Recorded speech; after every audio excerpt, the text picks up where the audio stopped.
Olá pessoal, tudo bem? Estamos em mais um episódio da nossa série Bíblia Todo Dia e hoje estudando os capítulos 14 a 17 de Lucas. Nós vimos que esse registro detalhado de Lucas pode ser dividido em três grandes cenas.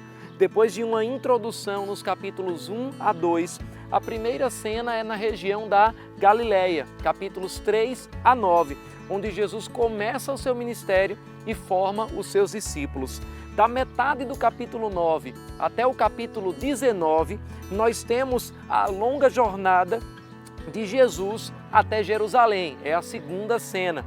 E durante essa jornada ele vai explicar em detalhes a sua missão.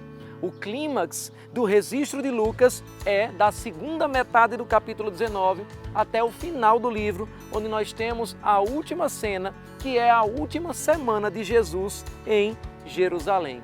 Durante a jornada a Jerusalém, Jesus constantemente se reunia com pessoas pobres, estrangeiras, órfãs, viúvas e outros excluídos da nossa sociedade.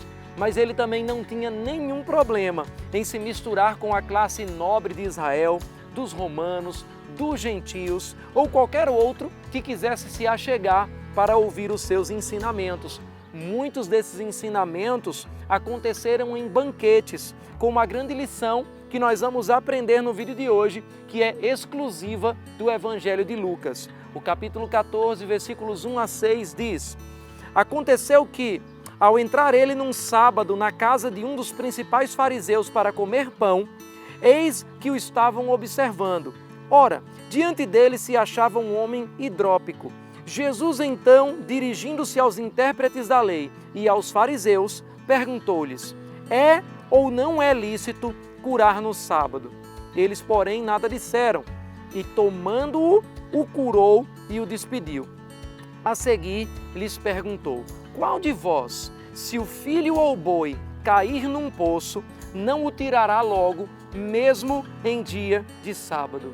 A isto nada puderam responder. Essa vai ser a essência dos diálogos seguintes. Jesus queria que os líderes daqueles dias aproveitassem a religião para fazer o bem e que convidassem aos seus banquetes aqueles que são doentes e desfavorecidos. Mas tudo o que os fariseus faziam era promover uns aos outros em círculos fechados, elitistas. Foi por isso que em seguida Jesus ensinou que a honra deve ser algo natural e não buscado. Se você vive uma vida de excelência e de integridade, você vai ser honrado. Mas se você vive apenas buscando a honra pessoal por própria vaidade, a Bíblia diz que você vai ser envergonhado. No meio daquele banquete de fariseus, o Senhor fala sobre o seu grande banquete, que foi rejeitado pelos convidados e então estendido a todos aqueles que desejassem participar, não importa a sua origem. O convite do Evangelho hoje também é para todos, de todas as classes, de todas as etnias, de todas as idades e gêneros. Nós devemos ser a luz para essa geração e o sal para este mundo. A Bíblia diz em Lucas capítulo 14, versículos 34 a 35, O sal é certamente bom, caso porém se torne insípido, como restaurar-lhe o sabor?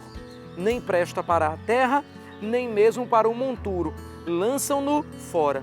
Quem tem ouvidos para ouvir, ouça.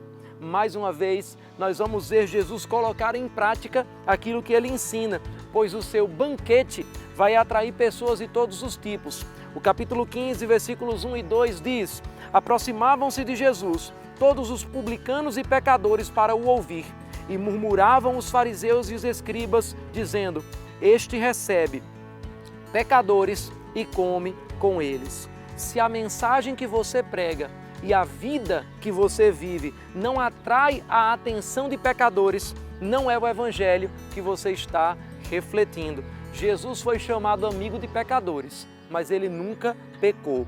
Nós devemos voltar a um Evangelho que repele o pecado, mas que atrai o pecador para perto. Debaixo das críticas dos religiosos daqueles dias, Jesus vai nos ensinar aqui uma série de parábolas sobre a importância de alcançar os perdidos, culminando na parábola do filho pródigo, uma das mais conhecidas da história de Lucas. Capítulo 15, versículos 3 e 4 dizem: Então lhes propôs Jesus esta parábola: Qual dentre vós é o homem que, possuindo 100 ovelhas e perdendo uma delas, não deixa no deserto as 99 e vai em busca da que se perdeu até encontrá-la? Ou qual é a mulher que, no versículo 8 ele diz, tendo 10 dracmas, se perder uma, não acende a candeia, varre a casa e a procura diligentemente até encontrá-la?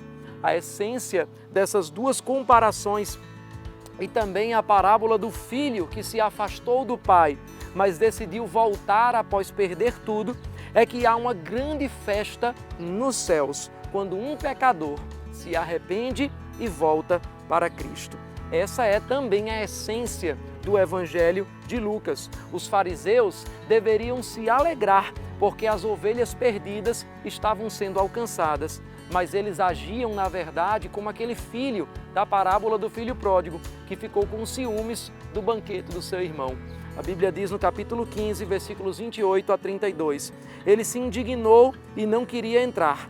Saindo, porém, o pai procurava conciliá-lo, mas ele respondeu a seu pai: há tantos anos que te sirvo sem jamais transgredir uma ordem tua, e nunca me deste um cabrito sequer para alegrar-me com os meus amigos. Vindo, porém, este teu filho, que desperdiçou os teus bens com meretrizes, tu mandaste matar para ele o novilho cevado. Então lhe respondeu o pai: meu filho, tu sempre estás comigo, tudo o que é meu é teu. Entretanto, era preciso que nos regozijássemos e nos alegrássemos, pois esse teu irmão estava morto e reviveu, estava perdido e foi achado.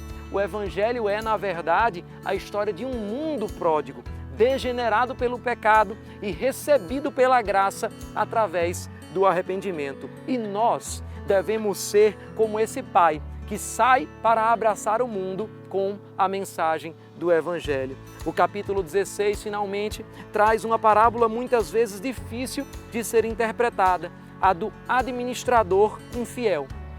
Parece, a princípio, que Jesus está elogiando a corrupção e a incompetência daquele administrador, mas o foco da passagem, na verdade, é a prudência.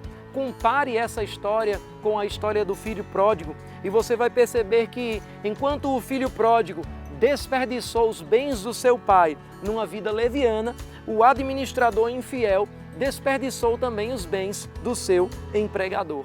A primeira parábola vai mostrar que se desperdiçarmos pecaminosamente a nossa vida, mas nos voltarmos arrependidos na última hora, nós vamos encontrar um Deus que abraça, que beija e que faz festa. A segunda parábola vai mostrar o outro lado da história, quando desperdiçamos a nossa vida e o futuro se mostra difícil na hora final. Ainda dá tempo de usarmos os nossos bens para ajudar outros e termos garantia de que eles vão nos receber nas moradas eternas. Jesus mostra que as pessoas no mundo são espertas, são esforçadas, mas o povo de Deus, às vezes, ao evangelizar ou a fazer a obra, quer fazer de qualquer jeito, de uma forma negligente. A tarefa de levar Jesus Cristo aos povos deve ser levada a sério e devemos empregar a nossa vida, nossos recursos materiais e o nosso tempo com excelência para essa causa. Mas a Bíblia diz aqui que os fariseus que amavam o dinheiro simplesmente zombaram dos ensinamentos de Jesus Cristo. E é por isso que Jesus mostra também a conhecida história do homem rico e de Lázaro. O homem rico gastou os seus recursos nesta vida apenas para o seu prazer imediato, mas na eternidade, longe do conforto do seio de Abraão, ele pede que alguém desça para avisar aos seus parentes que existe um céu e um inferno. E Jesus deixa um recado para mim, para você e também para ele.